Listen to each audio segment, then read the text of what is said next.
Pagi hari di Indonesia, Jenderal Terauchi datang menemui Insinyur Soekarno di kediamannya. Selamat pagi, Bung Karno. Saya Jenderal Terauchi dari Panglima Jepang. Maaf, ini ada keperluan apa ya? Bisakah kita mengadakan pertemuan antara saya, Anda, Bung Hatta, dan Bung Rajiman untuk membicarakan kemerdekaan bangsa Indonesia? Setelah kedatangan Jenderal Terauchi, Insinyur Soekarno membicarakan undangan Terauchi kepada Muhatta dan Dr. Rajiman. Selamat siang, Rajiman, Hatta. Hari ini saya mengumpulkan kalian untuk menyampaikan undangan dari Terauchi kepada kita untuk menuju Dalt, Vietnam. Untuk apa kita ke sana? Kita ke sana untuk membicarakan tentang kemerdekaan bangsa Indonesia. Esok harinya, Insinyur Soekarno, Muhatta, dan Dr. Rajiman sudah sampai di Dalt, Vietnam. Mereka dijemput oleh Jenderal Terauchi dan pagi hari setelah menginap di hotel, Insinyur Soekarno, Muhatta, dan Dr. Rajiman bertemu dengan Jenderal Terauchi dan melakukan perbincangan. Kami akan memberikan kemerdekaan bagi bangsa Indonesia, sehingga terbentuknya PPKI kemarin yang akan membantu. Lalu, apa saja tugas PPKI? PPKI akan membahas semua kelengkapan negara pada saat proklamasi. Kapan pelaksanaan proklamasinya? Tak perlu khawatir, kami belum bisa menentukannya. Tapi, Jepang akan memastikan kemerdekaan bagi bangsa Indonesia. Apakah wilayah Indonesia akan meliputi wilayah Hindia Belanda? Mungkin, bisa jadi wilayah Indonesia akan meliputi wilayah tersebut. Berkenaan dengan pembubaran BPUPKI pada 7 Agustus 1945, maka diputuskan penggantian BPUPKI dengan PPKI, Panitia Persiapan Kemerdekaan Indonesia, dengan tujuan untuk melanjutkan hasil kerja BPUPKI.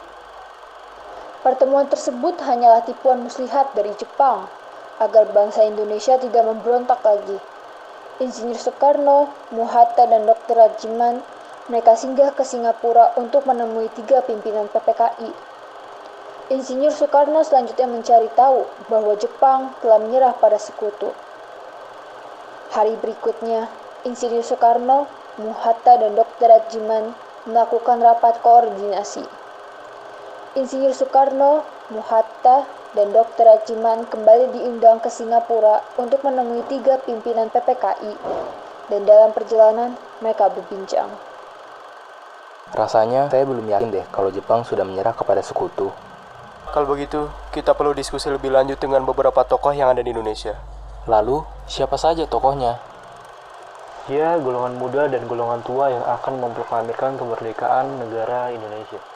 Setelah mengetahui kekalahan Jepang dari siaran radio, para pemuda menemui Insinyur Soekarno di rumahnya, di Jalan Pegangsaan Timur, nomor 56, Jakarta, untuk mendesak Insinyur Soekarno agar mengumumkan kemerdekaan saat itu juga dengan Sultan Syahrir sebagai juru bicara. Waduh, Jepang sudah kalah. Saatnya kita cepat memproklamasikan kemerdekaan. Kita tidak bisa begitu saja memproklamasikan kemerdekaan. Kita harus membicarakan pada rapat PPKI. Kita tidak bisa membicarakan ini dengan PPKI. PPKI itu buatan Jepang. Seharusnya kemerdekaan bangsa ini harus dari bangsa ini sendiri, Bung. Bukan dari bangsa lain. Bukan begitu. Kita memang sudah seharusnya membicarakan ini dalam rapat PPKI. Karena tugas PPKI juga mempersiapkan kemerdekaan Indonesia. Setelah mengalami kegagalan membujuk Insinyur Soekarno, maka para pemuda kembali mengadakan rapat dengan Chairul Saleh sebagai pemimpin. Kita tidak bisa menerima lagi. Ini kesempatan emas bagi Indonesia untuk merdeka, tanpa bantuan Jepang sekalipun. Sultan Syahrir sudah membicarakan ini dengan Bung Karno dan Muhatta, tapi mereka menolaknya. Mereka bersikeras untuk tetap mengikuti rapat PPKI itu. Tetap tidak bisa. PPKI itu diawasi langsung oleh Jepang. Kita tidak mungkin berundingkannya langsung dengan mereka. Kita cari cara lain. Bung, sepertinya kita harus mengancam mereka untuk memutuskan perjanjian dengan Jepang dan memproklamasikan kemerdekaan pada esok hari. Apa jadi jika ancaman kita tidak dituruti? Kemerdekaan harus dinyatakan sendiri oleh rakyat. Kita bawa mereka ke Ringis Dengklok untuk menjauhkan mereka dari pengaruh Jepang.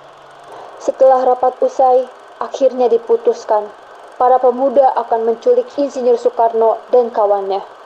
Keesokan harinya, tepat dini hari, tanggal 16 Agustus 1945, Dr.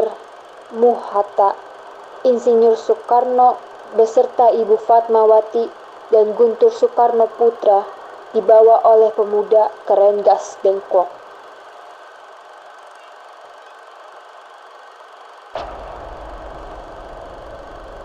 Apa-apa nih? Sebaiknya Bapak cepat ikut dengan kami, tanpa banyak bicara.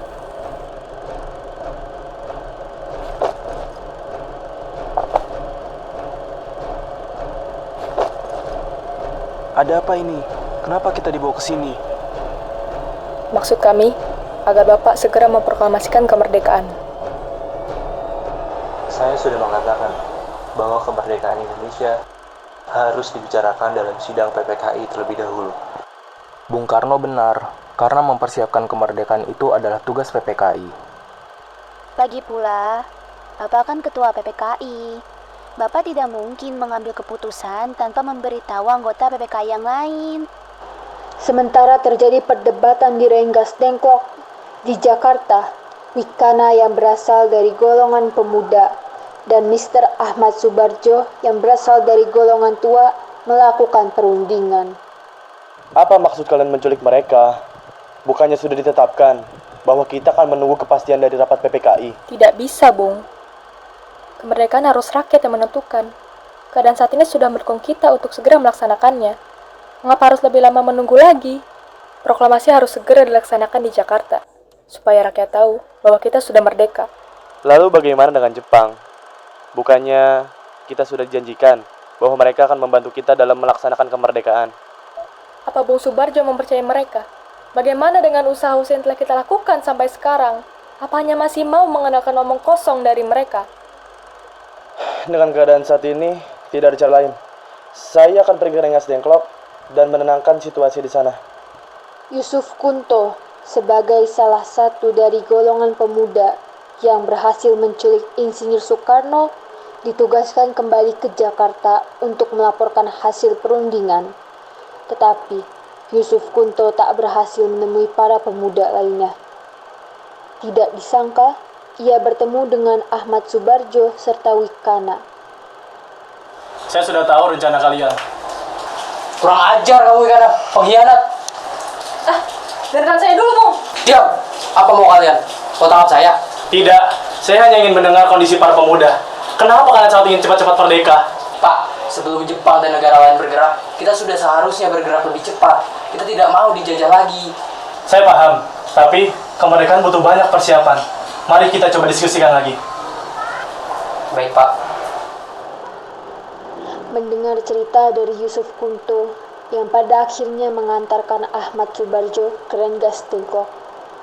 Sesampainya di sana, Ahmad Subarjo akhirnya menjemput Insinyur Soekarno, Muhatta, Ibu Fatmawati beserta Guntur Soekarno Putra. Selain itu, Ahmad Subarjo berhasil meyakinkan para pemuda untuk tidak berburu-buru memproklamasikan kemerdekaan. Sekitar pukul 12 malam, rombongan Insinyur Soekarno sampai di Jakarta untuk sesaat pulang ke tempat masing-masing, lalu langsung menuju rumah Laksamana Maeda untuk merumuskan naskah proklamasi.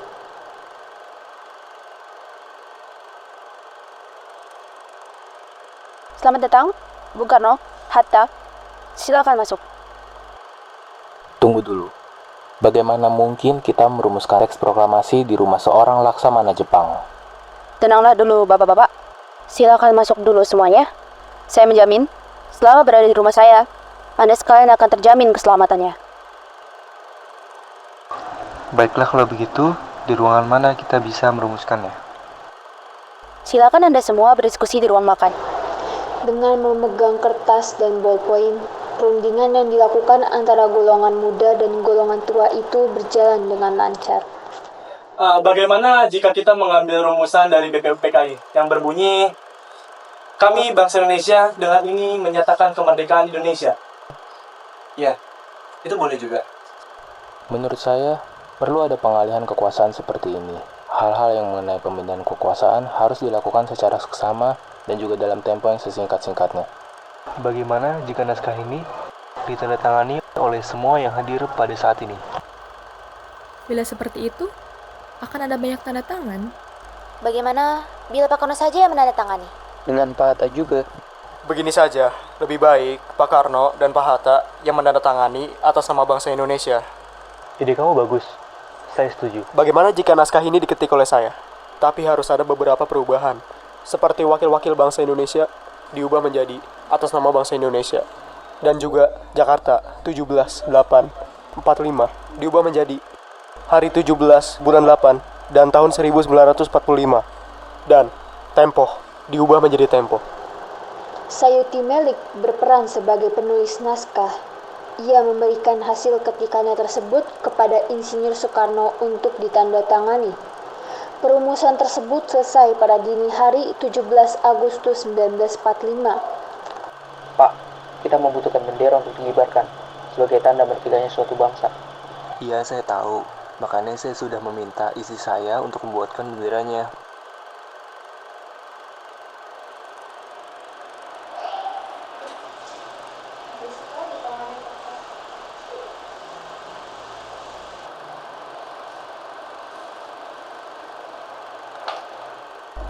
Ini ya Pak, sudah saya jahitkan. Oh iya, terima kasih ya Bu.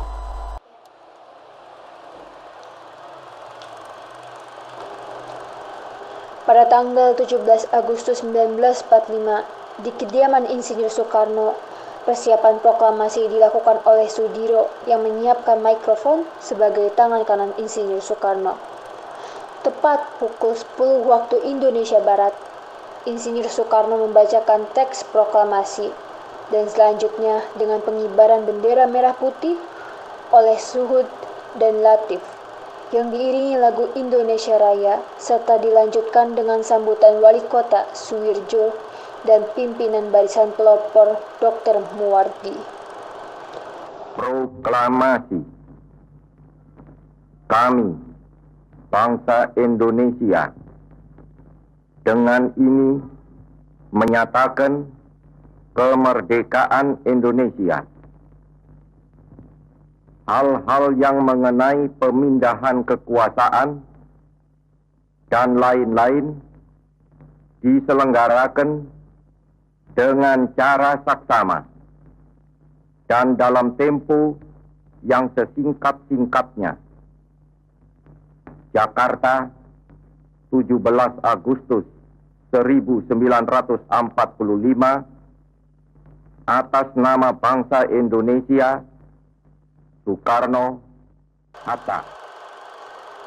Berita proklamasi menyebar dengan cepat ke seluruh penjuru Jakarta. Setelah itu, sampai ke tangan kepala bagian radio Domei dan memerintahkan F. Wuz, seorang Markonis, untuk menyiarkannya. Pada tanggal 18 Agustus, PPKI melakukan sidang pertamanya yang dihadiri oleh Insinyur Soekarno, Muhatta, dan Dr. Rajiman, serta para pemuda. Assalamualaikum warahmatullahi wabarakatuh. Untuk memulai sidang PPKI hari ini, mari kita menyanyikan lagu kebangsaan Indonesia. Indonesia Raya.